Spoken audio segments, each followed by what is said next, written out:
ফ্যাসিবাদ শাসনের দীর্ঘ ১.৫ দশকে বিভিন্ন সময় দেশে জঙ্গি নাটক কিংবা ধর্মীয় ভাবে যাদেরকে সংখ্যালঘু গোষ্ঠী বলা হয় তাদের উপরে সুপরিকল্পিতভাবে হামলা চালিয়ে সেই যে পলাতক স্বৈরাচার তাদের ফ্যাসিবাদী শাসন শোষণ থেকে জনগণের দৃষ্টি, তাদের লুটপাট থেকে জনগণের দৃষ্টি অন্যদিকে রাখতে চেয়েছিল, ভিন্ন দিকে প্রবাহিত করতে অপচেষ্টা চালিয়েছিল তারা।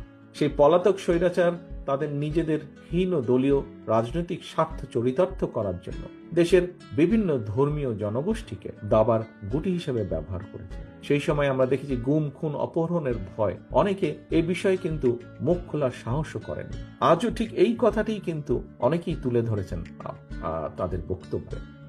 প্রিয় উপস্থিতিবৃন্দ, পলাতক স্বৈরাচার কি কারণে বিভিন্ন ধর্মীয় জনগোষ্ঠীকে ঘিরে দেশে আতঙ্কের পরিবেশ তৈরি করত, এটি বর্তমানে গণমাধ্যমের জন্য একটি অনুসন্ধানী সাংবাদিকতার গুরুত্বপূর্ণ বিষয় হতে পারে বলে আমি মনে করি, এবং এই বিষয়ে অনুসন্ধানী প্রতিবেদন আগামী দিনে রাজনীতি বিজ্ঞানের শিক্ষার্থী এবং গবেষকদের জন্য কিন্তু সহায়ক হবে বলে আমার দৃঢ় বিশ্বাস।